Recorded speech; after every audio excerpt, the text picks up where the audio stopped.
இந்த வீடியோவில் நம்ம பார்க்க போகிறது 8th ஸ்டாண்டர்ட் இங்கிலீஷில் யூனிட் 6ல் வரக்கூடிய சப்ளிமெண்ட்ரி ரீடரான homeless man and his friends a true story.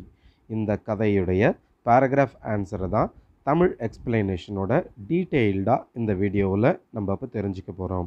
இது உங்களுக்கு வழக்கம் போல் எல்லா வீடியோஸ்லையும் இருக்கிற மாதிரி தான் ஒரு காமன் பேராகிராஃபாக தான் கொடுத்துருக்கேன். இந்த ஒரு பேராகிராஃப் படித்தாலே போதுமானது. சரி, வாங்க இப்போ அந்த பேராகிராஃப் ஆன்சரை படித்து அதோட மீனிங்கை ஃபுல்லாக தெரிஞ்சுக்கலாம்.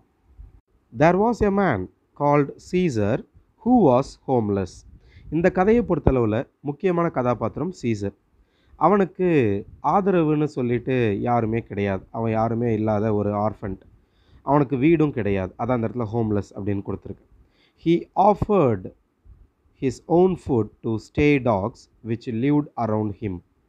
அவனுக்கு டெய்லி உணவு ஆனது யாசகமாக கிடைக்குது. அதான் பிச்சையாக ஒரு சில இடத்துல கிடைக்குது.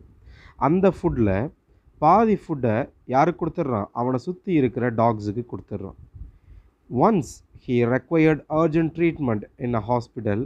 His faithful dogs were waiting for him near the hospital. ஒரு முறை அவனுக்கு உடம்பு சரியில்லாமல் அவன் ஹாஸ்பிட்டலில் அனுமதிக்கப்படுறான். அவனுக்கு என்ன ஆச்சோ ஏதாச்சோன்னு பதறிப்போன அந்த டாக்ஸ், அவனை சுற்றி இருக்கிற டாக்ஸ் எல்லாமே அந்த மருத்துவமனையுடைய வாயிலில், அதாவது வாசலில் போயிட்டு உக்காந்துக்கிட்டு இருக்கு. தன்னுடைய மாஸ்டருக்கு என்ன ஆச்சு தெரியலையே அப்படின்னு. The faithful dogs were waiting for him near the hospital. The unbelievable loyalty of the dogs was seen by the nurse and her colleagues. அந்த ஹாஸ்பிட்டலில் இருக்கிற நர்ஸும் அவங்க கூட வேலை செய்கிறவங்களுக்குலாம் ஒரே குழப்பம். அந்த டாக்ஸ்லாம் ஏன் இப்படி வாசலில் வந்து உக்காந்துருக்கு அப்படின்னு புரியல first.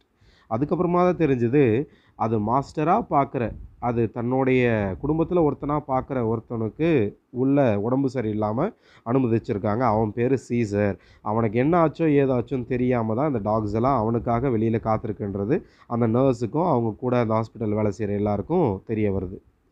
They came to know that there was accompanied by some dogs and 4 of them were waiting at the entrance.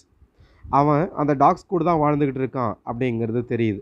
அந்த டாக்ஸில் ஒரு 4 டாக்ஸ் தான் என்ட்ரன்ஸில் வெயிட் பண்ணிகிட்டு இருக்கு. Their concern for the homeless man touched the hearts of the nurse. அந்த டாக்ஸுடைய அந்த நன்றி உணர்வை பார்த்து அந்த நர்ஸ் பூரிப்படைஞ்சிட்டாங்க.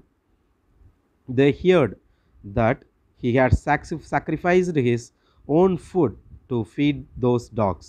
தான் சாப்பிடலாலும் அந்த டாக்ஸை டெய்லி என்ன செஞ்சுருக்கான்? தனக்கு கிடைக்கிற ஃபுட்டை கொடுத்து சாப்பிட வச்சுருக்கான். இவன் பட்னியாக இருந்து அந்த டாக்ஸை சாப்பிட வச்சு சந்தோஷப்பட்டிருக்கான்ற செய்தி அந்த நர்ஸுக்கும் அவங்க கூட வேலை செஞ்சவங்களுக்கும் தெரிய வருது. The faithful dogs reunited with their master. The staff of the hospital allowed the dogs to come inside the hospital.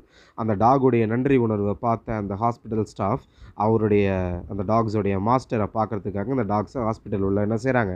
Allow பண்ணுறாங்க. நீங்கள் போய் அவங்க மாஸ்டரை பாருங்கள் அப்படின்னு அலோவ் பண்ணுறாங்க. They gave some food to Caesar but he shared it with his dogs. சீசருக்கு ஆதரவுன்னு யாருமே இல்லாதனால அந்த நர்ஸே ஃபுட் வாங்கிட்டு வந்து கொடுக்குறாங்க, சாப்பிடுங்கன்னு. அந்த சீசருக்கு பக்கத்தில் டாக்ஸ் இருக்குது. உடம்பு சரியில்லாத அந்த சூழ்நிலையிலையும் சீசர் தனக்கு கொடுத்த ஃபுட்டில் பாதி ஃபுட் அந்த டாக்ஸுக்கு கொடுக்குறான். An hour later, Caesar left the hospital accompanied by the dogs. Caesar உடல்நலம் சரியானதுக்கு பின்பு அந்த ஹாஸ்பிட்டலில் இருந்து டிஸ்சார்ஜ் ஆகி கிளம்புறான். அப்போது அவனுக்கு துணையாக அவனுடைய ஸ்ட்ரீட் டாக்ஸும் அவன் கூடயே வருது. இந்த லெசனில் அந்த டாக்ஸுடைய லாயல்ட்டியை பற்றி டீட்டெயில்டாக எக்ஸ்பிளைன் பண்ணியிருக்காங்க. இதுதான் அந்த லெசனுக்கான காமன் பேராகிராஃப். பேராகிராஃப் நல்லா உங்களுக்கு புரிஞ்சிருக்கும்னு நினைக்கிறேன். பேராகிராஃபை நல்லா படிச்சுக்கோங்க. இந்த பேராகிராஃபே நீங்கள் இந்த லெசனில் எந்த கொஸ்டின் கேட்டாலும் எழுதிக்கலாம். தேங்க்யூ ஃபார் வாட்சிங். இந்த வீடியோவை பற்றின உங்களோட கருத்துக்களை கமெண்டில் சொல்லுங்கள். இதுவரை நம்ம சேனலை சப்ஸ்கிரைப் பண்ணாதவங்க மறக்காமல் சப்ஸ்கிரைப் பண்ணுங்கள், லைக் பண்ணுங்கள், ஷேர் பண்ணுங்கள்.